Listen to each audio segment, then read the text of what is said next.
ભરૂચના વાલિયામાં પોતાના જ ઘરમાંથી શિક્ષક દંપતીની લોહીથી લથબથ લાશો મળી આવી હોવાનું સામે આવ્યું છે. આ ઘટનાએ સમગ્ર વિસ્તારમાં ચકચાર જગાવી છે. ગતરોજ બુધવારના આખો દિવસ દંપતીનો બંગલો બંધ રહેતા પાડોશીઓને શંકા થઈ હતી કે જેથી પાડોશીઓએ ગત મોડી સાંજે પોલીસને આ મામલે જાણ કરી કે જે બાદ પોલીસે સ્થળે દોડી આવી દરવાજો તોડીને અંદર પ્રવેશી તો દંપતીના મૃતદેહ મળી આવ્યા હતા.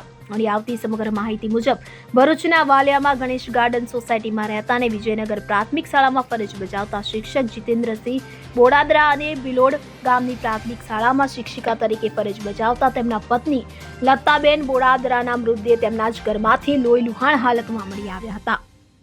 દંપતીની અવરજવર ન દેખાતા પાડોશીએ ઘણી વખત ડોરબેલ વગાડ્યો હતો. જો કે અંદરથી કોઈ જવાબ ન મળતા અંતે મોડી સાંજે 10 વાગ્યાના અરસામાં પાડોશીઓએ પોલીસને જાણ કરી હતી. જે બાદ પોલીસે સ્થળે પહોંચીને મકાનનો દરવાજો તોડીને અંદર પ્રવેશ કર્યો હતો અને પતિના મૃતદેહ મળી આવ્યા હતા. બંનેના મૃતદેહ પર તીક્ષ્ણ હત્યાના ઘા જોવા મળ્યા. ઘટનાની જાણ થતાં ઝઘડિયાના ASP Ajaykumar Meena, crime branch અને સ્પેશિયલ ઓપરેશન ગ્રુપના અધિકારીઓ ઘટના સ્થળે પહોંચ્યા હતા. પોલીસે બંનેના મૃતદેહને પોસ્ટમોર્ટમ અર્થે ખસેડ્યા છે. હાલ પોલીસ આ કેસમાં હત્યા કે આત્મહત્યાની દિશામાં તપાસ કરી રહી છે.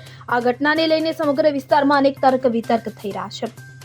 દંપતીના મૃતદેહને પોસ્ટમોર્ટમ અર્થે ખસેડી હત્યા છે કે આત્મહત્યા તે દિશામાં પોલીસ તપાસ કરી રહી છે. Bureau report CN24 news. હવે જુઓ દેશ દુનિયાની તમામ ખબરો તમારી આંગળીના ટેરવે. ઉઠાવો મોબાઈલ અને Google Play Store પરથી ડાઉનલોડ કરો અમારી CN24 ન્યૂઝ મોબાઈલ એપ.